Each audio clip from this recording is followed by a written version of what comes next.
Welcome to the Trauma Informed Lens podcast. Each week, Matt, Curt, Jerry, and the occasional special guest explore how the trauma-informed paradigm challenges traditional beliefs and approaches concerning a wide variety of areas.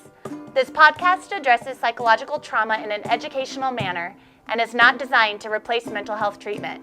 If anything in this podcast makes you feel uncomfortable or anxious, please talk to a mental health professional.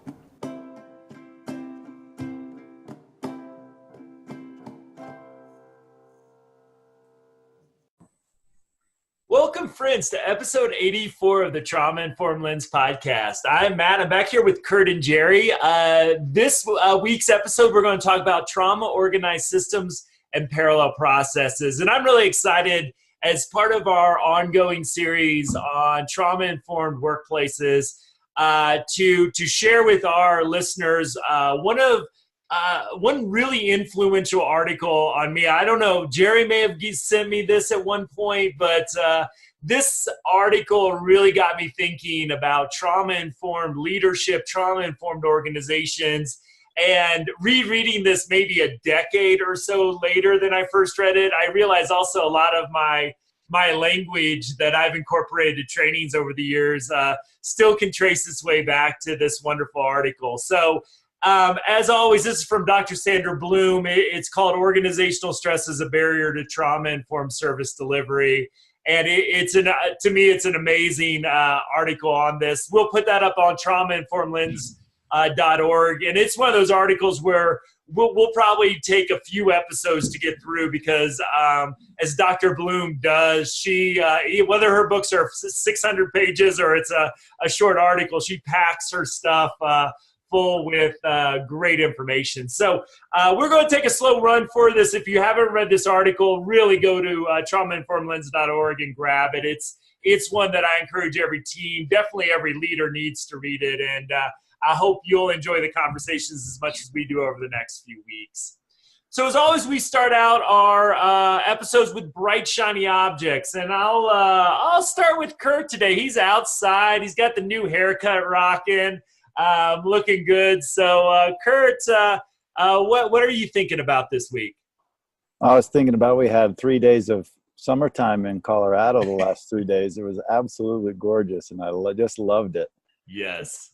But really, from a kind of intellectual standpoint, this article was great. It's been a while since I read it, and it's something I've thought about a lot. So it was really enjoyable for me to get back into it and read it, and I'm excited to talk about it a little bit today. So that was my bright, shiny object for the week is a little more sunshine and a really great article. Yeah. Nothing like beautiful weather and trauma-organized systems. That's a good week. They go together hand in hand. Jerry, what about you, my friend? What are you thinking about this week? Yesterday I was out golfing, so I took advantage of this nice weather to kind of get out a little bit and hit and relax. But what I'm thinking about, I was watching the news and they were interviewing a woman who lost her leg at the Boston Marathon.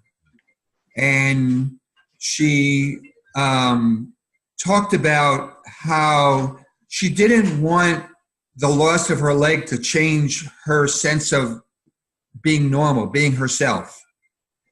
And she ended up creating a nonprofit to get prosthetics for other people who lost their legs. But she ran the marathon again. She's wearing high heels because that's something she wanted. So this is a woman who went through a trauma, but in some ways came out more integrated and better for it, this concept of post-traumatic growth. And you see this, right? And so I want to kind of, as we spend 84 episodes talking about trauma, is to recognize all those people who have faced their adversity and somehow have overcome it. They're the survivors of these, and are making contributions both in their own lives, but in the lives of others. Mm-hmm. Great example. And man, one thing I want to do, two things I don't know if I'll ever do. I'd love to run a marathon. I don't know if high heels are ever in my future. Being 6'7", I can see fine, and I just don't know my center of gravity. I look at people in high heels, and I'm absolutely amazed at the physical. Well, if you put on high heels, you can know what Larry Page felt like walking. Yeah. A good old friend of ours, yes, who made me look small, both vertically, and his shoulders were about 3 times my width as well, and he was about that much greater than me at helping folks too. Well, one of our shared heroes. I'll throw out mine. This week, I read a book called Altered States by Daniel Goleman and Richard Davison, and Daniel Goleman, you may have remembered that name from Emotional Intelligence. I actually liked his work on social intelligence even more. So when we talk about going back in the Wayback Machine for people and articles that influenced us, Daniel Goleman has been very formative in my thinking. He came out with a book a few years ago called Focus, which it was kind of about mindfulness, and I was kind of about it. It was his first book that I was like, I could take it or leave it. I think he came back really well with this one.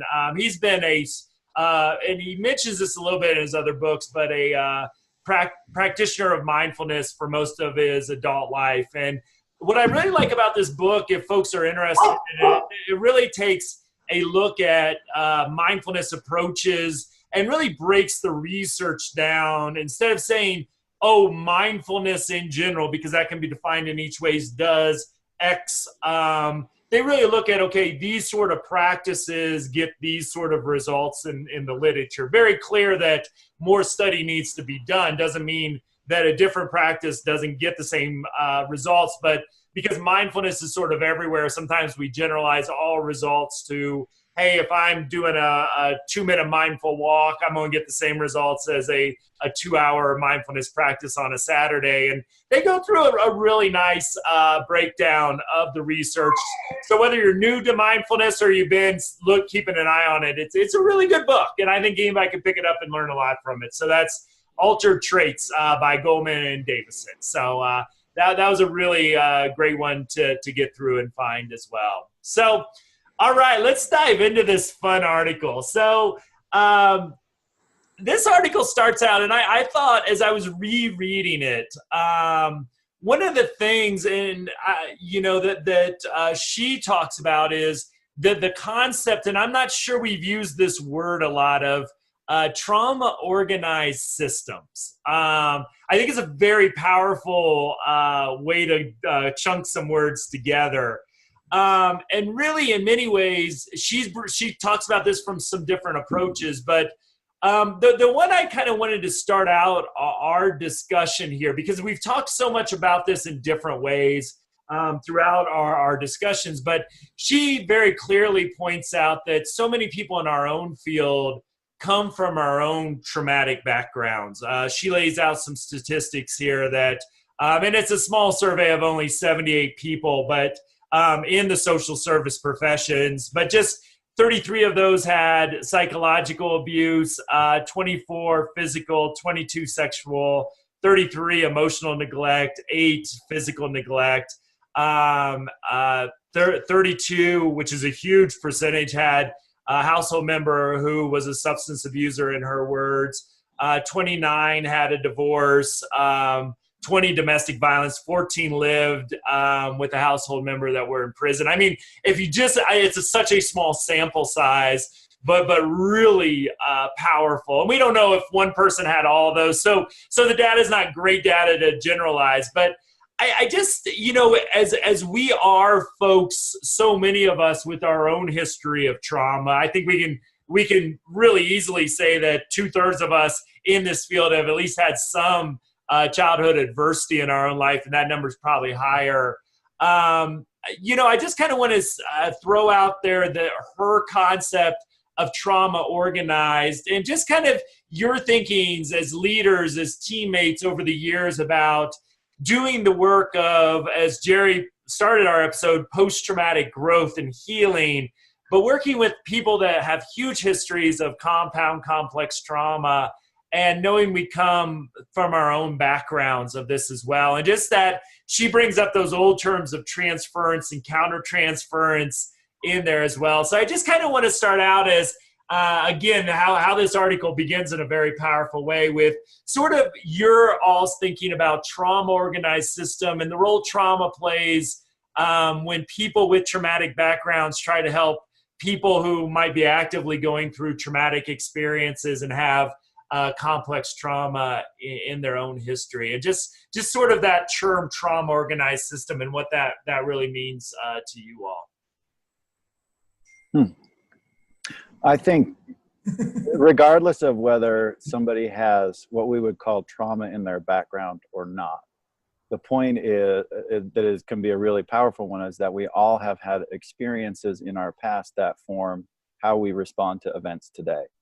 And that it holds true whether or not it's trauma or whether you wouldn't call it trauma.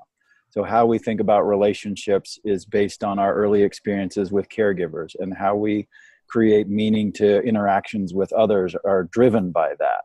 How we respond emotionally to situations and how our brains respond cognitively to our emotions are all parts of what happens to us as children and as we develop.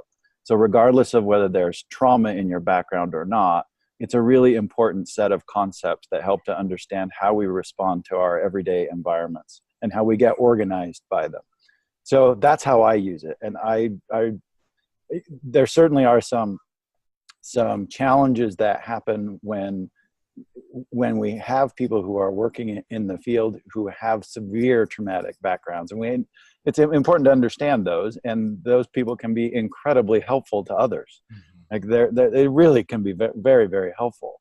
But also understanding the stress response and how that changes how we think about things and the lenses we use to view things is a really helpful one, regardless of whether there's quote unquote trauma in your background or not.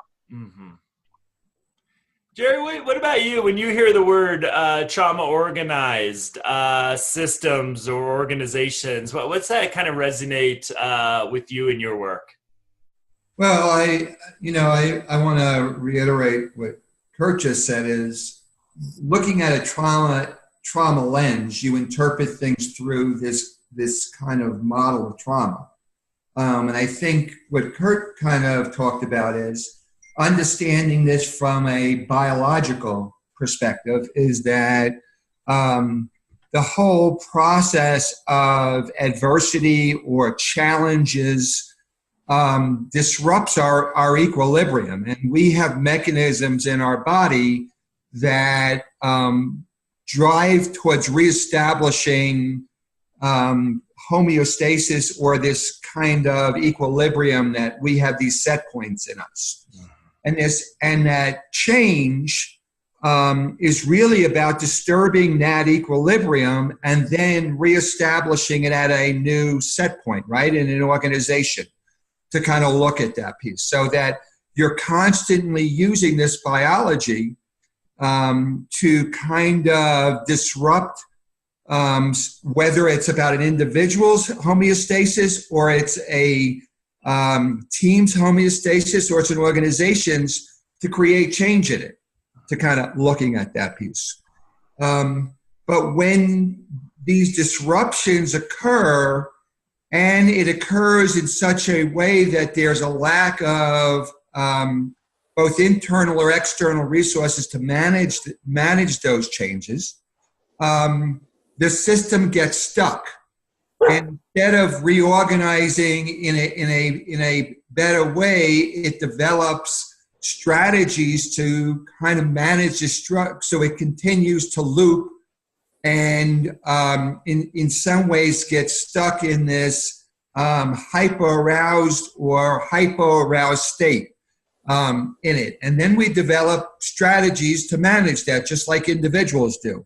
So when you look at an organization, what you're doing is looking at that organization from a biological lens, as opposed to looking at it as a machine, or looking at it as, in some ways, just these components of this organization. You're looking at it as that this system is designed to respond to demands in the marketplace or demands in the environment, and to then have mechanisms within that system to manage those demands. And I think when the stress gets too great, or we don't have the practices in our organization to effectively manage those, the organization begins to look like a traumatized individual. Yeah, and I think, one of the things, she's got some great quotes in here, but one of the ones, National Association of Psychiatric Health Systems, I thought, the overall infrastructure, talking about us and our organizations and systems, is under stress, and the access to all level of behavioral health is effective. And I think, her point about another powerful piece just in her, like, she hits this at like the second page of this, is that trauma, and we've talked so much about this, organizes the individual's life, especially if they don't get treatment around that survival response. And I think what I hear kind of come out from both of you is her point as well, is whole organizations and whole systems can also be organized around traumatic events. And I think that's something I don't think we think about when hard things happen within organizations sometimes. I think when we're in our good places, we might, but I think that it's a powerful thing to think we might organize our culture, how we treat each other, how whole systems operates based on trauma. And I think that's a powerful thing just to sit back and appreciate and think about. And I just kind of wonder, like, how do you, I think with this, as we look at this piece, really see this of when hard things happen for organizations or teams you work with, how do you support that? So in some ways that trauma organization doesn't happen, because I think in many ways it's the natural response. And one of the things that Sandra Bloom talks a lot about is the machine metaphor versus the living organism metaphor. And I think the pervasiveness of the machine metaphor is not to be understated. Like, it's everywhere. Like, it is how we think about organizations as sometimes interconnected parts, but that those parts are replaceable. Mm-hmm. And that when there becomes dysfunction in the organization, it's because it's broken and it needs to be fixed. And that can lead to some decisions that can put even more stress on the organization rather than alleviate stress on the organization. And so that, I think, is one of the things that I think is really important about coming out of this article, is how we at least be aware of this machine metaphor and how pervasive it is, and how we think about interconnected parts of a system and an organization that way, and a systems that way. So I think it's helpful in understanding that when stress gets put on a component of an organization or on the organization itself, we can expect certain reactions to happen. So we're not surprised by them. Mm-hmm. And we can view it as it's not broken, that it's becoming organized around that event. And that's a different way of thinking about it. Watching something get self-organized, or the self-organizing principle, and not being so, I think from a leadership and administrative perspective, wading into that as being a fixer and going in, all right, I'm going to create more change and more stress, and completely, can overwhelm certain parts of an organization or an entire system in that way. Yeah.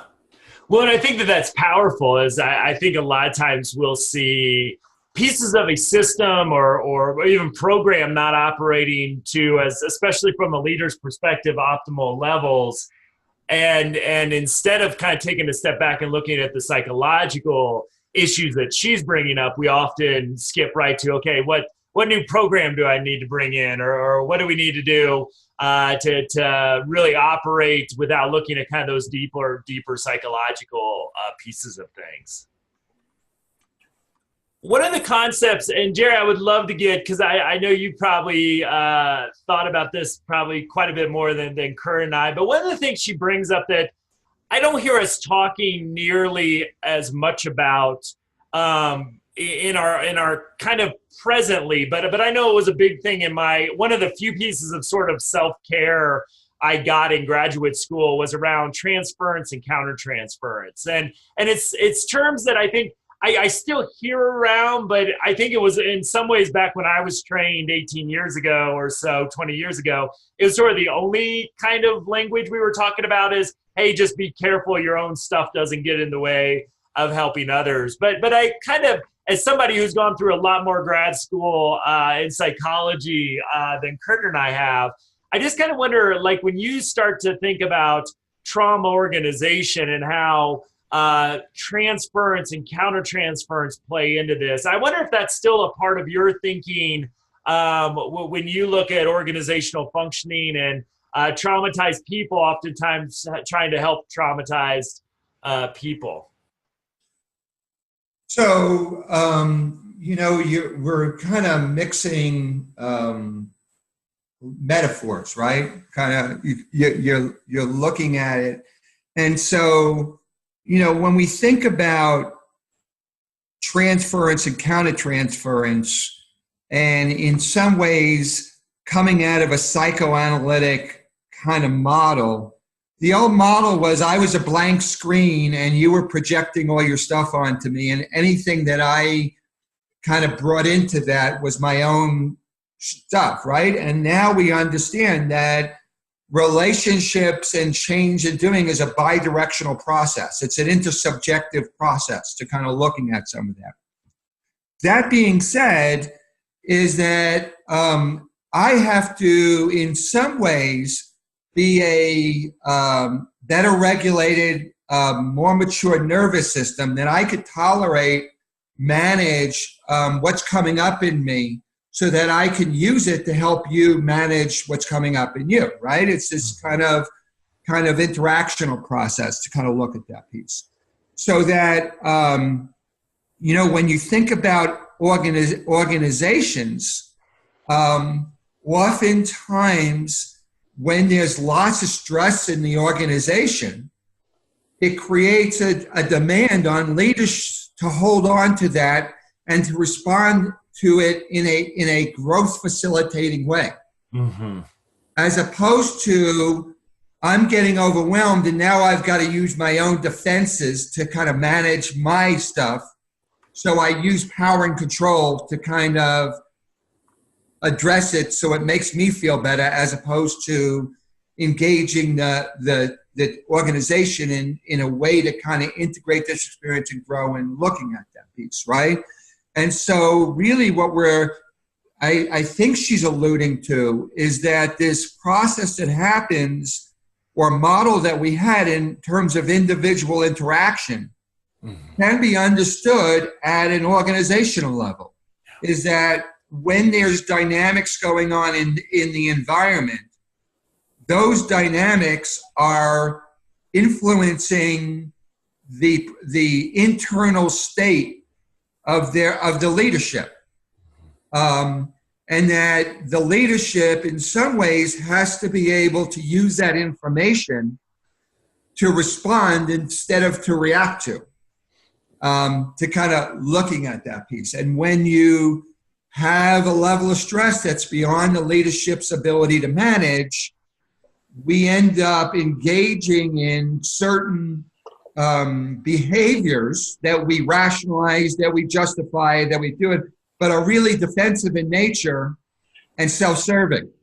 Mm-hmm. I think one of the greatest examples of this that I've seen are, one is audits, and the other is productivity in the behavioral health space, right? So productivity comes down to finances, and finances can be very stressful for leaders, and audits are very stressful for leaders. And having been in lots of those meetings and lots of those rooms, right, the experience from being the leader is that you're getting feedback about what your people did, but you didn't do any of it. Mm-hmm. And so you're getting this constant pressure about what about this, and what about this, and what about this, and what about this, and you're like, I wasn't there. I don't know what else you want me to do. And that can be really stressful. And that so often gets played out then as, because I got this feedback in an audit or in a financial meeting, I need to go out and there's something broken and I need to go fix it. Mm-hmm. And that starts to generate that kind of cycle around and around. And certainly my experience has been that learning about how stress impacts my people who I'm working with, that are working usually directly with the clients, that if I take the approach of I need to then go fix them, then they're likely to get more stressed, and they provide stressed out care to the people who they're providing services to. Mm-hmm. That's a process that plays out very, very frequently. And that's just, this metaphor and this way of looking at it has certainly helped me a lot in understanding how to support the people who are working for me, even when I'm getting those stressors. And that I've got to manage those, as Jerry, I think you said it very, very aptly, of being a nervous system that is capable of handling a lot of stress. And where do I go to get my support so that I don't then let that stress become an abusive use of power with those who have either perceived or real less power than I do within the organization. Right. Either an abuse of power or an abandonment, right? Is that if it gets too much, I withdraw and I don't provide the kind of support structure and resources that we talked about when we were talking about meetings, right? I just show up and I'm really not present, and I'm really, so having this ability as a leader to kind of help your group and some of the systems, and and I want to kind of go back a second, because I didn't, this issue of this machine model versus a biological system, right? Is that, we have these two concepts that really come out of physics, right? That kind of, you think about Newtonian physics, that really the universe is a machine, and that we could just, measure it and predict it and control it, and kind of looking at that. And then you have a physics in which energy becomes a primary issue, and that in some ways, when we look inside and we look for what we expect, we don't find what we expect, but that we, by looking, can influence the interact. It's a very different model of the universe, right? And these models have to coexist in our organizations. We can't get rid of the machine model, because we need to measure outcomes and we need to do interventions and kind of looking. And at the same time, we have to create this biological, relational environment to optimize our ability to function as human beings. So that we've got to find a way to have these kind of systems coexist the way they coexist in the universe. So that I think it's not an either or. It's this dilemmas that we keep bringing up. And that when we get so far over into wanting to use force to measure how we can get productivity and kind of doing it, or we get so much into kind of managing the biological systems that we don't think about our outcomes, and kind of, right.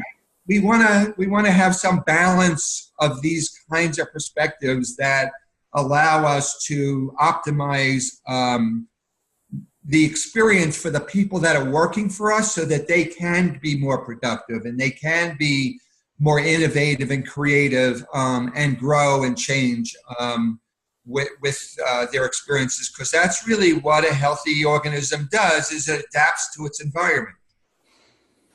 It's interesting to hear this as you were talking, Jerry. It made me think about when you're more or less likely to adopt either metaphor is pretty interesting, create some dynamic tensions within an organization, right? So I was thinking, as you were talking about the biological system metaphor versus the machine metaphor, this is just my kind of experience talking, but the closer you are to the problem, it seems that you want to take the biological metaphor a little bit more, because it helps you to understand how you feel about it.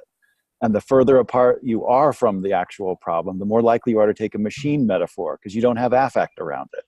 And both of them can be very useful, right? If you're completely organized by how you feel about something and your affect, you often miss things. But if you also are not connected to the feelings and the affect associated with dealing with a problem or an organizational process, you can miss things. So balancing that dynamic tension between the two, I think, can be a very useful thing. It can also be one that creates a lot of conflict in an organization that can be non-productive conflict. So the idea of a dilemma between the two and a balance between the two is a really fascinating one that I think could be really helpful to a lot of people. Mm-hmm.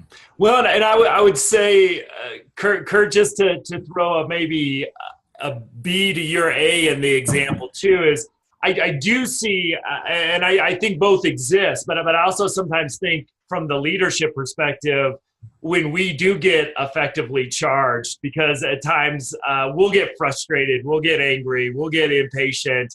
It's sometimes easy to jump to the machine because we've got some controls over the gears. And I think if you see it as an organism that has to function as a whole, it puts leadership in a very different perspective than, hey, I can crank this shift and things will happen, or I can replace this part and that should fix the system. And there's definitely handling both of those, but I've also kind of seen the opposite is when leaders get effectively or emotionally charged. The machine model is some way that sort of rigid thinking that Daniel Siegel talks about when we get outside our window of tolerance is, hey, I've got levers that I can move. And again, if I just look at one part and when I'm emotionally charged and focus on that one gear, sometimes as I try to get leaders to, you need to step back and look at the whole thing. And that gear might need replaced. But before you do that, if you don't step back, you might miss a whole lot of other stuff going on. And too often we get pissed off as leaders and act without looking at the whole thing. Right. And when I talk about this balance, it's really ludicrous to think I do this one intervention and I measure one variable of the interactional process, and then I say that created the outcome, to kind of looking at that, right? Is that in a way, there's so many variables impacting what's happening, the relational variable, the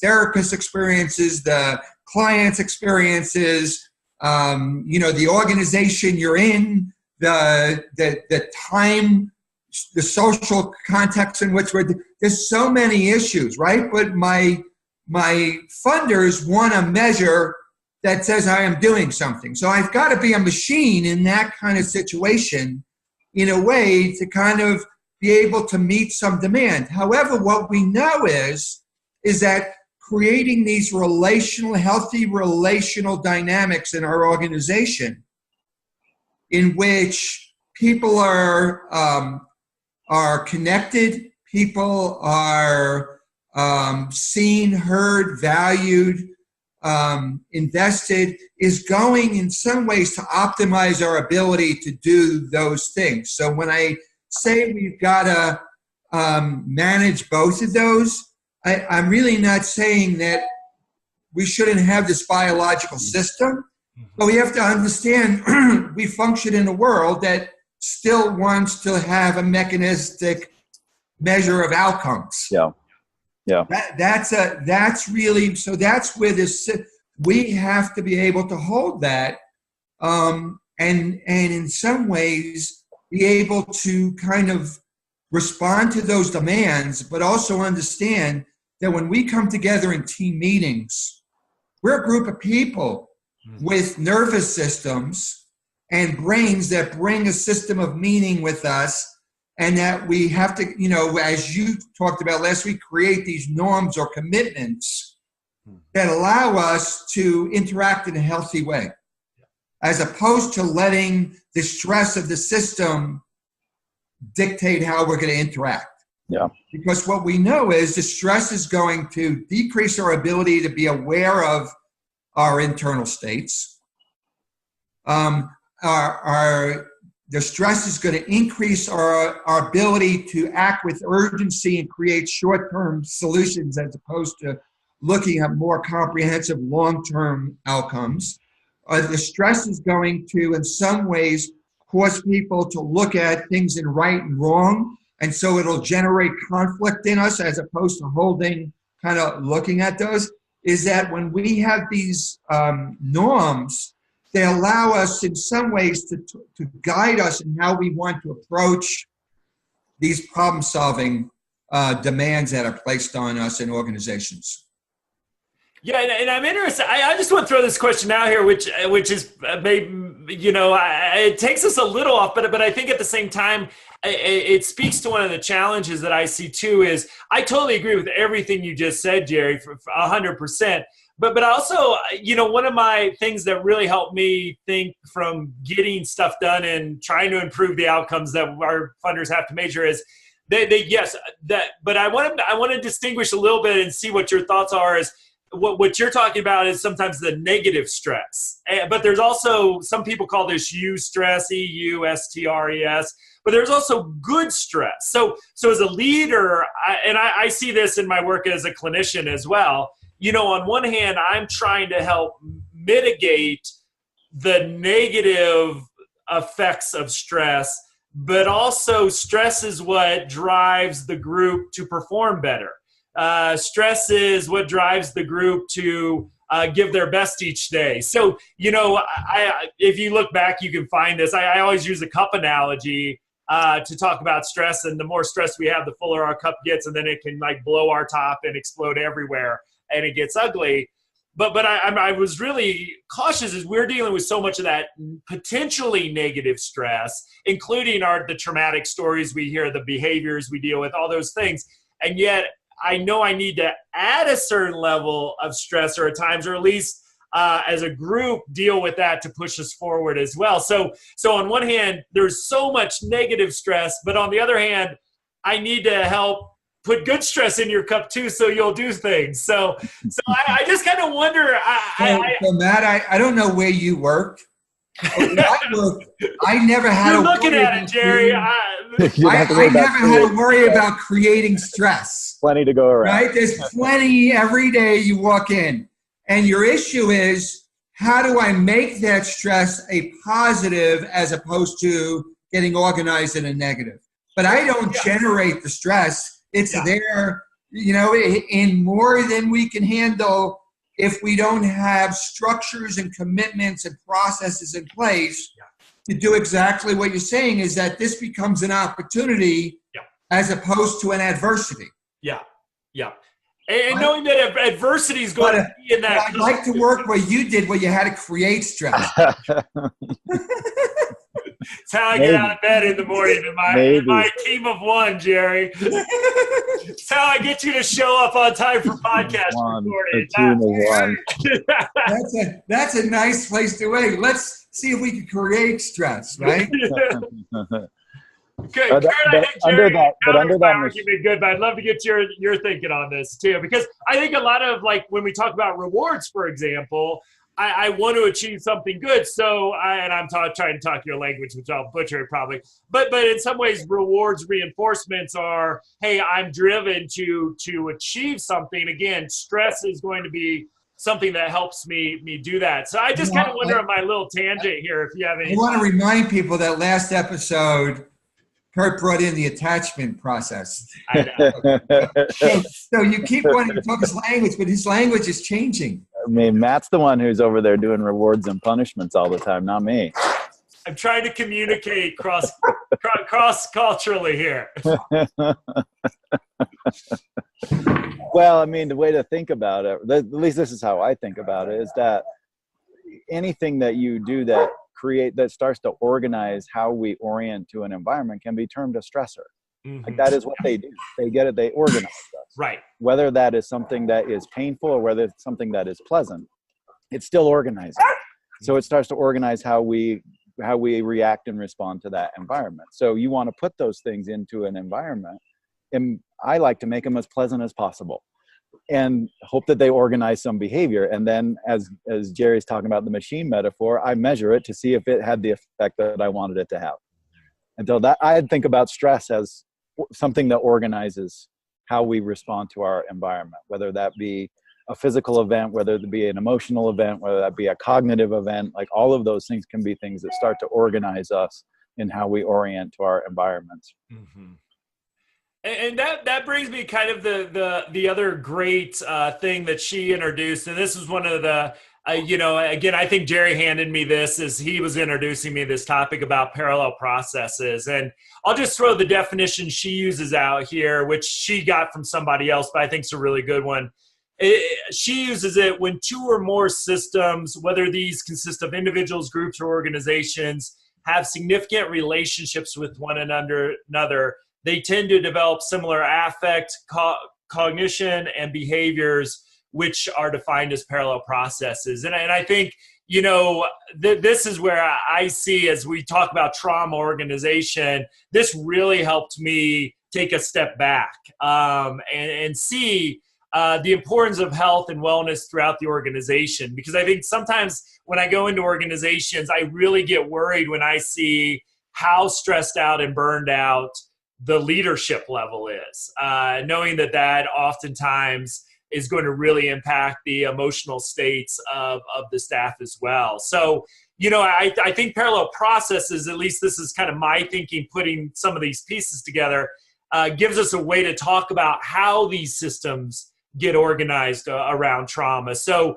we have trauma, a lot of us either waking up in our facilities or walking through our doors each and every day. Those emotions are contagious, so those can organize us. But I've also seen system leadership or organizational leadership that sometimes, even if I'm dealing with people's sexual abuse, stress, violence, all that stuff, homelessness each and every day, it's almost the stress that's coming from the top of the organization that organizes us even more than what's coming up. So I just would love to kind of hear how you guys look at parallel processes as part of this discussion about trauma organized systems as well.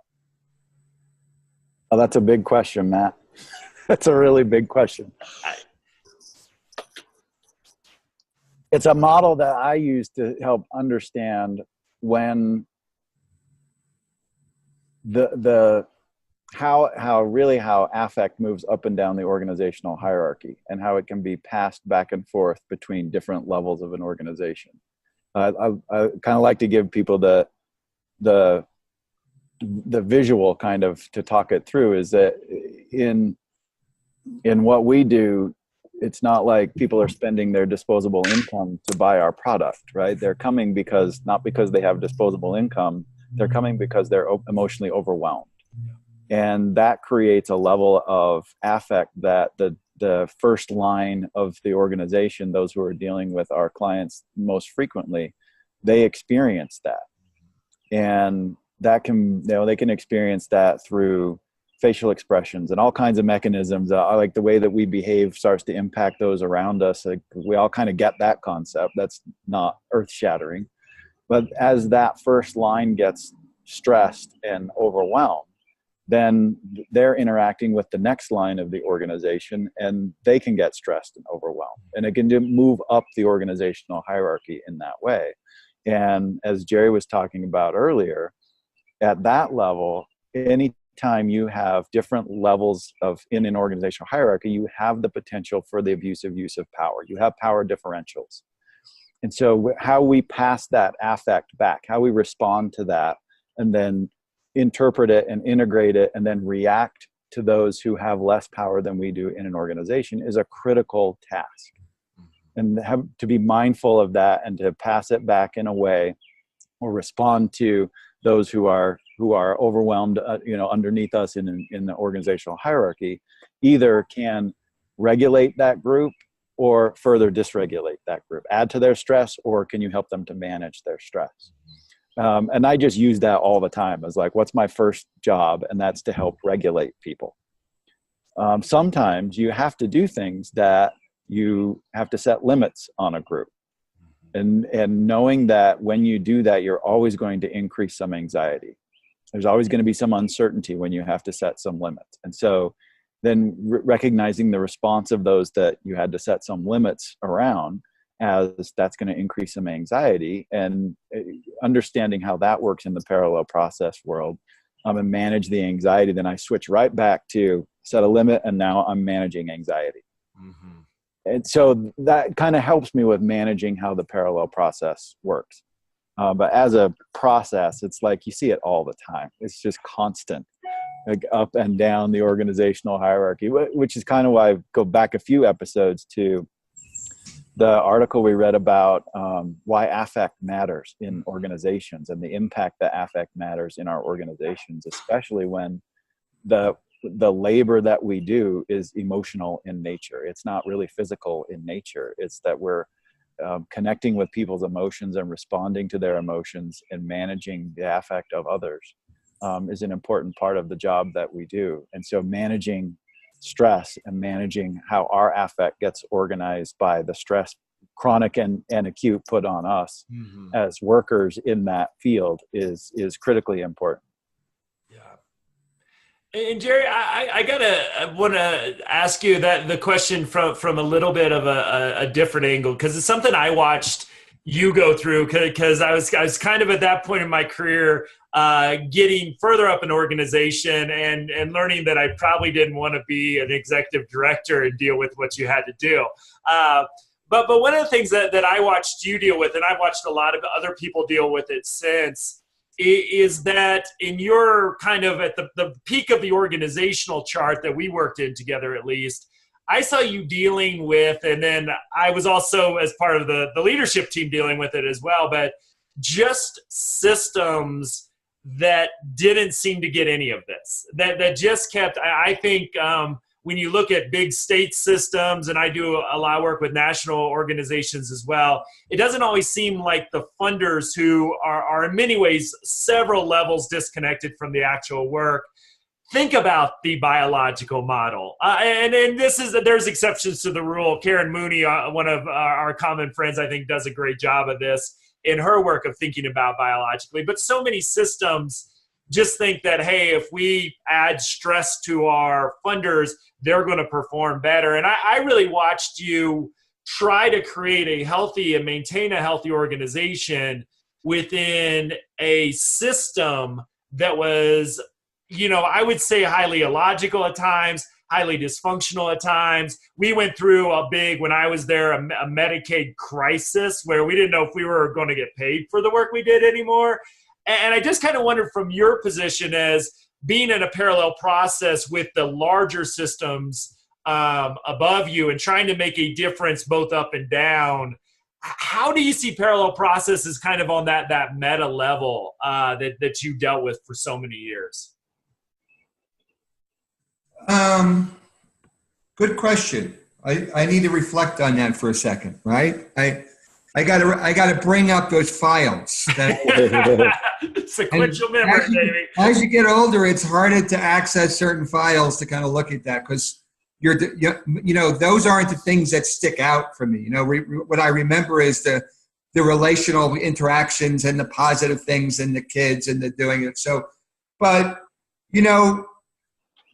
I want to kind of frame this first in thinking about this parallel process, right? So if you think about an infant or a young child has this internal state change. They're hungry, they're tired, they're cold, they're frustrated, they're doing it. And that state creates a similar state in their caregiver, right? And the caregiver then has to manage that stress that this child's crying or whining or behavior created, right? And so there's a parallel process that the child's state created a state in their caregiver. The caregiver has to manage that and respond in a way to meet the needs of the child.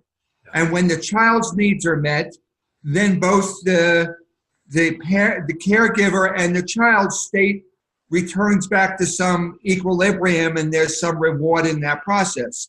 So there's a parallel process in these systems interacting that you kind of look at that, right? And then you kind of look at that in terms of a group of people, is that their state is going to create a state in the people above them. And the people above them could either say, is this state is uncomfortable for me, so I'm either going to withdraw, or I'm going to get angry and power and control, or I'm going to sit here and help you manage that and kind of look at that piece, right? And based on the response, the team or the kids start to adapt to living in that environment, right? The same thing happens in a culture, is that when you respond, how you respond is beginning to teach the people that work for you how to basically manage, what do I need to do with this state in order to be able to stay engaged with you as my caregiver, to kind of looking at that, right? So whether you're in a supervisory relationship or doing it, the person you supervise is constantly trying to figure out, what do they need from me to get my needs met? And supervisors, you know, how can I basically manage my workload, the demands I have, and be present and attentive to you? So when you kind of raise that question to me, I think that parallels at every level of the organization, that I had to deal with the system outside, but the supervisors had to deal with the multiple stresses they had, but can they be present and attentive when they're with their people they were supervising? Mm-hmm. And so what I've always felt with is, it was up to me to go and do my health self-care, my health, have good positive relationships, so that when I was with my staff, my job was to hold their experience and help them figure out what they needed so that they could do that with right? It wasn't their job to manage my stress state. Right. It was my job to manage theirs, to kind of looking at that. So in a way, how do I share you the information that things are going on in the world, but tell you in some ways is, we can handle this, we'll manage this. That's my job as being a leader. To be really clear, we've got to change how we're doing our paperwork, because Medicaid is going to get really strict and we're going to do it. But you know what? What do you need in order for us to be able to accomplish that task? Mm-hmm. So that I saw my job is in a way of being a really good caretaker.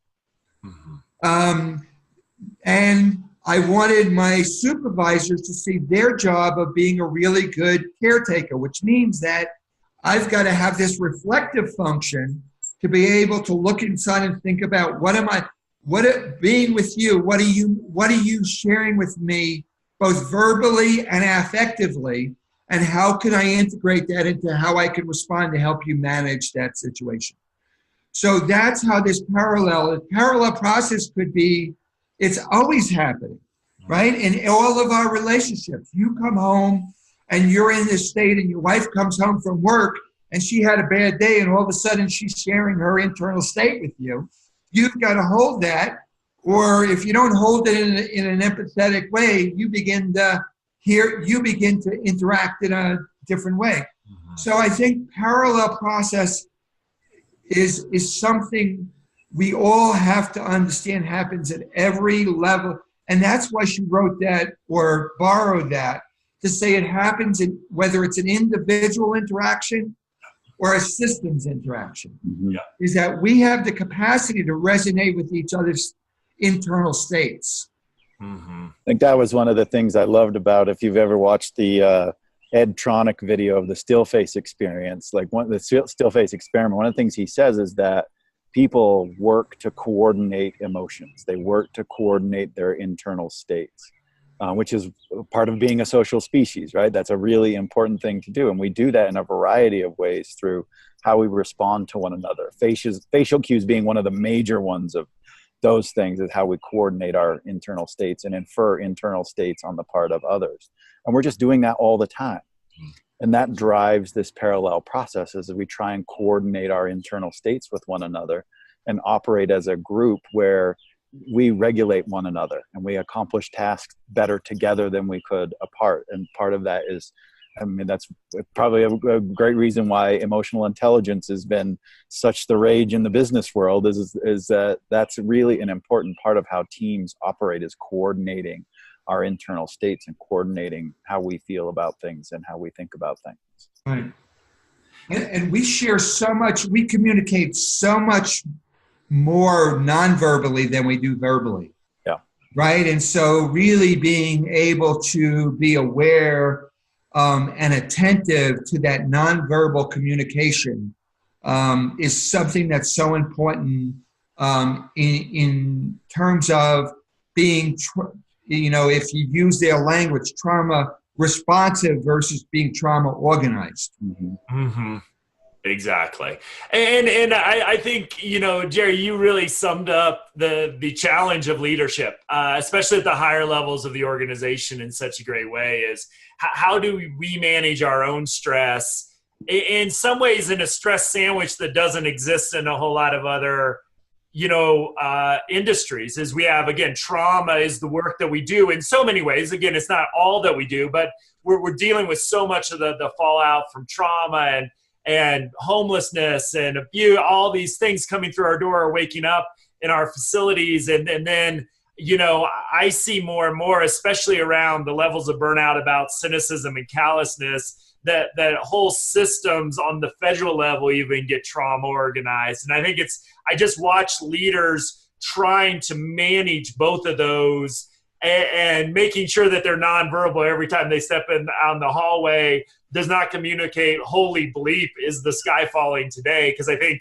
I'm working with a lot of healthcare providers. If John McCain did not do this, millions of people would have lost healthcare, and hundreds of clinics may have had to close their door, if not lay off a good majority of their staff. I mean, and I think we sometimes, okay, he did thumbs down, we can keep working, and then we go on. But I think it's also a good reminder, and I think I saw you do this really well, is making sure you have people who help you stay healthy as well. Because I think sometimes you get to that top leadership position and it's like, okay, I've got to be everything to everybody else. And I really get worried about executive leaders, at least, who don't have a group of their own or a person of their own to help keep them healthy. And, as a role model for me as a young leader at the time, I saw you have people outside the organization who you use to keep yourself healthy. And so when I thought the sky was falling and I wouldn't have a job because I knew enough to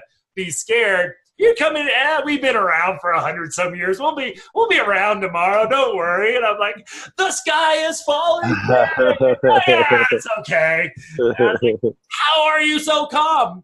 We'll be here. It's okay. If not, we'll figure it out. And I think I just watch you as I step back and how you strategically manage that while having the personality to do it in an amazing way as well. Well, and the issue was I had to be in a spot to say, you're feeling something that's too big for you to hold, right? And how do I respond in a way to get you back into a place where you're managing that? Yeah. You've got to be able to go now to the next level and do exactly the same thing. Yeah. Right? Is that, this kid is totally out of control and nobody is listening. It's like, well, wait a second. I don't think nobody is listening. Right? It's like, I'm here and I'm listening. All right. So, but it happens. So, parallel process, and Curt and I talked about this for a long time, is that our brains respond and change based on the pattern of neural activity, right? That's neuroplasticity to kind of do it. We can intentionally send things down in the system, or we can organize by the system so that we can kind of use the knowledge of parallel process to create the parallel process that we want instead of just responding to what it is that's happening. Yeah.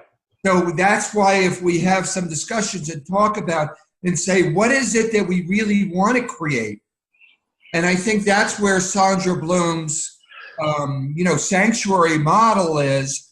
It's not the only way to do this, but she envisioned, what is it we want from our relational interactions?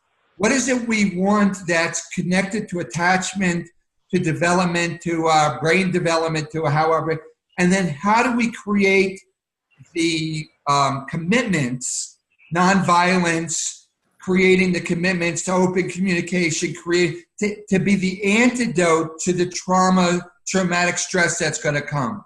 So you intentionally create the kinds of things you want to happen instead of saying, I'm going to let this system organize us.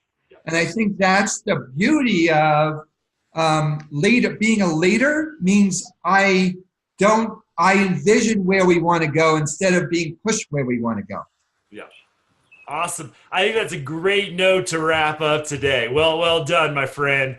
So again, if you've not read this article, we'll put some discussion questions at traumainformedlens.org. We're going to spend at least probably 2 more episodes sipping this article like a fine wine. So thanks for joining us this week, and we'll see you next week for our continued exploration of this Bloom's article. Thanks, everybody.